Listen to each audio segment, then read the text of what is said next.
Today we'll be reading Jonah. The word of the Lord came to Jonah, son of Amittai.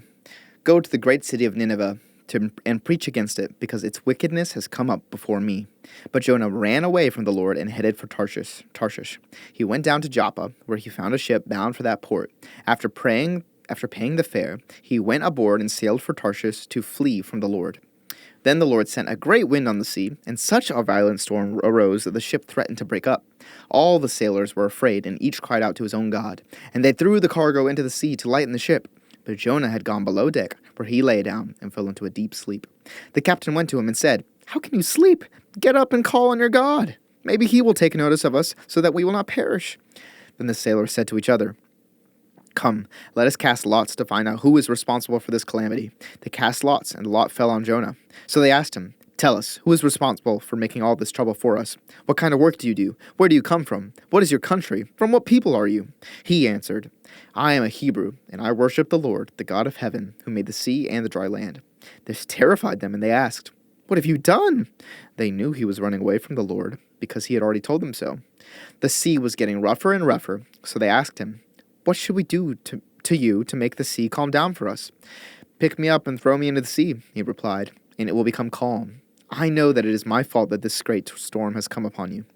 Instead, the men did their best to row back to land, but they could not, for the sea grew even wilder than before. Then they cried out to the Lord, "Please, Lord, do not let us die for taking this man's life. Do not hold us accountable for killing an innocent man, for you, Lord, have done as you pleased." Then they took Jonah and threw him overboard, and the raging sea grew calm. At this, the men greatly feared the Lord, and they offered a sacrifice to the Lord and made vows to him. Now the Lord provided a huge fish to swallow Jonah, and Jonah was in the belly of the fish 3 days and 3 nights. From inside the fish, Jonah prayed to the Lord his God. He said, In my distress, I called to the Lord, and he answered me. From deep in the realm of the dead I called for help, and you listened to my cry. You hurled me into the depths, into the very heart of the seas, and the currents swirled about me. All your waves and breakers swept over me. I said, I have been banished from your sight, yet I will look again toward your holy temple. The engulfing waters threatened me. The deep surrounded me. Seaweed was wrapped around my head. To the roots of the mountains I sank down. The earth beneath barred me in forever. But you, Lord my God, brought my life up from the pit. When my life was ebbing away, I remembered you, Lord, and my prayer rose to you, to your holy temple. Those who cling to worthless idols turn away from God's love for them. But I, with shouts of grateful praise, will sacrifice to you. What I have vowed, I will make good.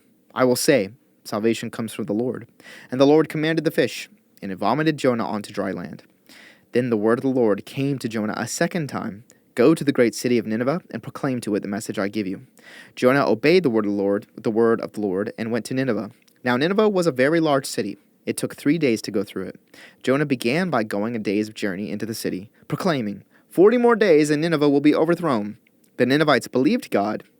A fast was proclaimed, and all of them, from the greatest to the least, put on sackcloth. When Jonah's warning reached the king of Nineveh, he rose from his throne, took off his royal robes, covered himself with sackcloth, and sat down in the dust. This is the proclamation he issued in Nineveh. By the decree of the king and his nobles, do not let people or animals, herds or flocks, taste anything. Do not let them eat or drink, but let people and animals be covered with sackcloth. Let everyone call urgently on God. Let them give up their evil ways and their violence. Who knows? God may yet relent and with compassion turn from his fierce anger so that we will not perish. When God saw what they did and how they turned from their evil ways, he relented and did not bring on them the destruction he had threatened. But to Jonah this seemed very wrong, and he became angry. He prayed to the Lord, "Isn't this what I said, Lord, when I was still at home? That is what I tried to forestall by fleeing to Tarshish. I knew that you are a gracious and compassionate God, slow to anger and abounding in love, a God who relents from sending calamity. Now, Lord, take away my life, for it is better for me to die than to live." But the Lord replied, "Is it right for you to be angry?" Jonah had gone out and sat down at a place east of the city. There he made himself a shelter, sat in its shade, and waited to see what would happen to the city. Then the Lord God provided a leafy plant and made it grow up over Jonah to give shade for his head to ease his discomfort.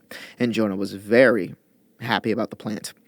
But at dawn the next day God provided a worm, which chewed the plant so that it withered. When the sun rose, God provided a scorching east wind, and the sun blazed on Jonah's head, so that he grew faint. He wanted to die, and said, "It would be better for me to die than to live."